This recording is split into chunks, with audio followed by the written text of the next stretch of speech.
안녕하십니까. 오늘 이 시간에는 즐거이 헌신하니 라는 제목으로 함께 말씀을 나눠보도록 하겠습니다. 즐거이 헌신한다는 것이 어떤 의미인지 먼저 말씀을 보도록 하겠습니다. 시편 110편 말씀입니다. 여호와께서 내 주에게 말씀하시기를 내가 내 원수로 내 발등상 되게 하기까지 너는 내 우편에 앉으라 하셨도다. 여호와께서 시온에서부터 주의 권능의 호를 내어 보내시리니 주는 원수 중에서 다스리소서. 주의 권능의 날에 주의 백성이 거룩한 옷을 입고 즐거이 헌신하니 새벽 이슬 같은 주의 청년들이 주께 나오는도다. 여호와는 맹세하고 변치 아니하시리라. 이르시기를 너는 멜기세덱의 반차를 조차 영원한 제사장이라 하셨도다. 주의 우편에 계신 주께서 그 노하시는 날에 열왕을 쳐서 파하실 것이라. 열방 중에 판단하여 시체로 가득하게 하시고 여러 나라의 머리를 쳐서 파하시며 길가에 시냇물을 마시고 인하여 그 머리를 드시리로다. 아멘. 이 말씀은 예수님께서 직접 인용하신 말씀 중 하나입니다.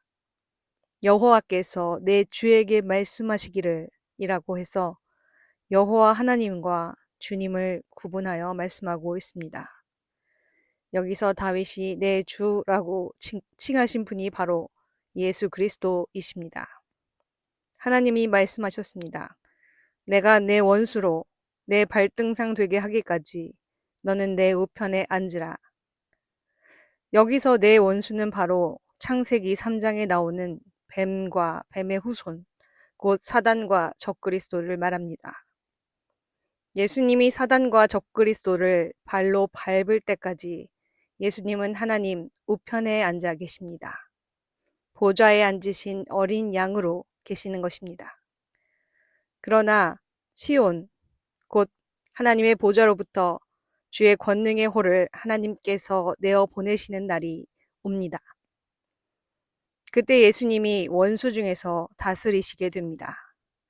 그리고 그 권능의 날에 주의 백성들은 거룩한 옷을 입고 즐거이 헌신, 곧 기꺼이 주님께 나아간다는 것입니다. 이것은 바로 자기를 주님께 내어드리는 것입니다. 주님이 쓰시도록 자기 자신을 내어드리는 것입니다. 그것이 어떤 일이든 주님이 어떤 일에 사용하시든 상관없이 기꺼이 자원해서 드리는 것입니다. 주님의 사랑에 푹 빠져서 온통 주님으로 마음이 가득하여 나를 드리는 것입니다. 주님은 이런 자들을 받으십니다. 이들은 주님 보시기에 새벽 이슬 같은 청년들입니다. 이른 아침에 맺히는 이슬, 곧 첫 열매와 같은 자들입니다.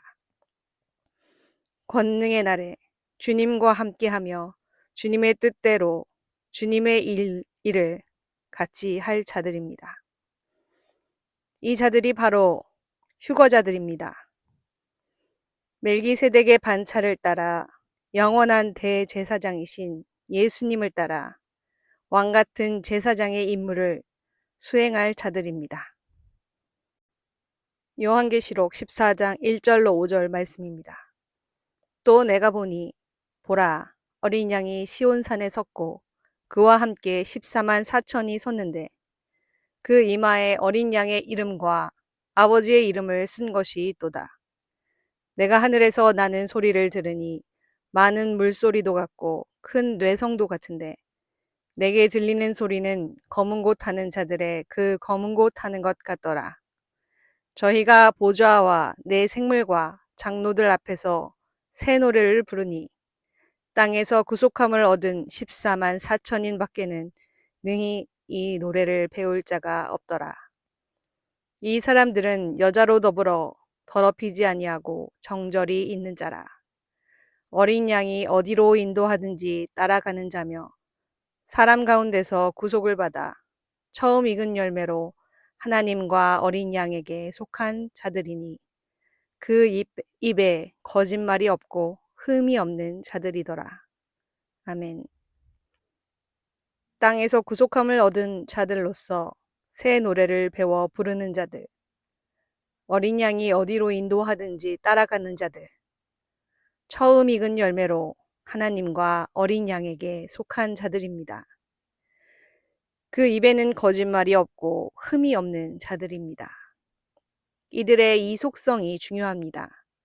이들이 이렇게 어린 양이 어디로 인도하든지 따라가고 또 그 입에 거짓말이 없고 흠이 없을 수 있는 이유는 즐거이 헌신하여 곧 기꺼이 자신을 내어드려서 하나님과 어린 양께 속했기 때문입니다. 더 이상 육신의 생각에 매이지 않고 육신을 거스려 영의 생각을 온전히 받아들인 자들이기 때문입니다. 이렇게 헌신된 자들이기 때문에 하나님이 그들을 주의 권능의 날에 데려가십니다. 그리고 그들은 모두 함께 모여 큰 군대가 됩니다. 요한계시록 19장 11절로 14절 말씀입니다. 또 내가 하늘이 열린 것을 보니 보라 백마와 탄 자가 있으니 그 이름은 충신과 진실이라. 그가 공의로 심판하며 싸우더라. 그 눈이 불꽃 같고 그 머리에 많은 면류관이 있고 또 이름 쓴 것이 하나가 있으니 자기밖에 아는 자가 없고 또 그가 피 뿌린 옷을 입었는데 그 이름은 하나님의 말씀이라 칭하더라. 하늘에 있는 군대들이 희고 깨끗한 세마포를 입고 백마를 타고 그를 따르더라. 아멘. 예수님이 백마를 타고 피 뿌린 옷을 입고 하늘로서 내려오실 때 그 뒤를 따르는 자들이 있습니다. 그들이 바로 하늘로 올리워져서 하늘에 모여있던 희고 깨끗한 세마포 옷을 입은 군대들입니다. 이들이 바로 하나님과 어린 양께 속한 군대들입니다. 이들은 즐거이 헌신하여 자기를 들여 훈련을 받은 군사들입니다. 디모데후서 2장 3절로 6절 말씀입니다. 내가 그리스도 예수의 좋은 군사로 나와 함께 고난을 받을지니 군사로 다니는 자는 자기 생활에 얽매이는 자가 하나도 없나니 이는 군사로 모집한 자를 기쁘게 하려 함이라. 경기하는 자가 법대로 경기하지 아니하면 면류관을 얻지 못할 것이며 수고하는 농부가 곡식을 먼저 받는 것이 마땅하니라. 아멘. 그리스도 예수의 좋은 군사가 되는 길을 말씀해 주십니다. 먼저는 고난을 받고 자기 생활에 얽매이지 않고 군사로 모집한 예수님을 기쁘게 하는 삶을 사는 것입니다.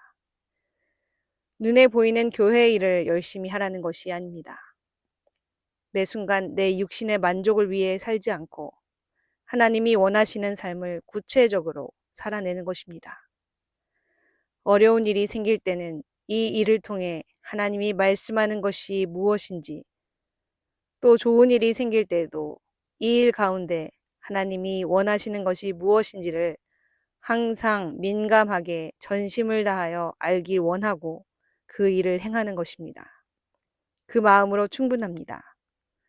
어떤 일을 이루는 것이 중요한 것이 아니라 하나님의 관심은 우리의 마음 깊은 곳에 있습니다. 우리 마음이 진심으로 내 생각을 내려놓고 하나님의 뜻을 기꺼이 따를 준비가 되어 있으면 그것으로 족하다는 것입니다. 그것이 바로 다 이룬 것입니다. 그런 상태가 된 사람이 바로 그리스도 예수의 좋은 군사입니다. 예수님께 속하여 예수님과 함께 이 땅에 내려올 자들입니다. 아가서 6장 4절, 8절로 10절 말씀입니다. 내 사랑아, 너의 어여쁨이 디르사 같고 너의 고움이 예루살렘 같고 엄위함이 기치를 벌인 군대 같구나. 왕후가 60이요 비빈이 80이요 시녀가 무수하되 나의 비둘기 나의 완전한 자는 하나뿐이로구나. 그는 그 어미의 외딸이요 그 낳은 자의 귀중히 여기는 자로구나. 여자들이 그를 보고 복된 자라 하고 왕후와 비빈들도 그를 칭찬하는구나. 아침빛같이 뚜렷하고 달같이 아름답고 해같이 맑고 기치를 버린 군대같이 어미한 여자가 누구인가. 아멘. 왕이 사랑하는 술람미 여인을 설명할 때에 4절과 10절에서 기치를 버린 군대같이 어미하다라고 하십니다. 뚜렷한 목표를 가진 어미한 군대의 모습을 한 신부를 말씀합니다. 고린도후서 9장 24절로 27절 말씀입니다. 운동장에서 다름질하는 자들이 다 달아날지라도 오직 상 얻는 자는 하나인 줄을 너희가 알지 못하느냐. 너희도 얻도록 이와 같이 다름질하라. 이기기를 다투는 자마다 모든 일에 절제하나니 저희는 썩을 면류관을 얻고자 하되 우리는 썩지 아니할 것을 얻고자 하노라. 그러므로 내가 다름질하기를 향방 없는 것 같이 아니하고 싸우기를 허공을 치는 것 같이 아니하여 내가 내 몸을 쳐 복종하게 함은 내가 남에게 전파한 후에 자기가 도리어 버림이 될까 두려워함이로라. 아멘. 그러므로 우리는 뚜렷한 목표를 가지고 다름질해야 합니다. 그것은 바로 상을 얻기 위한 것인데 그 상은 25절 말씀에 나오듯이 썩지 아니할 것, 그것을 말합니다. 이 썩지 아니할 것은 곧 첫째 부활과 휴거의 사건을 말씀하는 것입니다. 이것을 얻기 위해 모든 일에 절제하고 내 몸을 쳐서 복종하게 하는 것입니다. 이것은 결코 뜬구름 잡는 이야기가 아닙니다. 매우 실제적인 이야기입니다. 모든 일에 절제하고 자기 몸을 쳐 복종하게 하고 자기 생활에 얽매이지 않는 자가 곧 즐거이 헌신하는 자이고 결국 새벽 이슬같이 거룩한 흰옷을 입고 처음 익은 열매로 하나님 앞에 서게 될 엄위한 좋은 군사들입니다. 이들이 첫째 부활에 참여하고 휴거되는 자들입니다. 그리고 이들이 이렇게 휴거된 후에는 하나님이 이 땅에 진노를 쏟으십니다. 다시 시편 110편 말씀으로 돌아가 보겠습니다. 5절에서 7절 말씀을 보면 주님께서 열왕을 쳐서 파하시고 열왕 중에 판단하여 시체로 가득하게 하시고 여러 나라의 머리를 쳐서 파하시며 길가의 시냇물을 마신다고 말씀하십니다. 이 땅에는 하나님의 진노의 심판과 재앙이 임합니다. 휴거 이후에 있을 일들을 요한계시록과 동일하게 시편에서도 말씀하고 있습니다. 그런즉 우리가 어떻게 해야 하겠습니까? 마음을 단단히 먹으십시오. 시작하였으면 결실을 맺으십시오. 하나님 앞에 즐거이 헌신하여 좋은 군사들 되는 여러분 모두 되시기를 바랍니다. 다음 시간에 또 뵙도록 하겠습니다.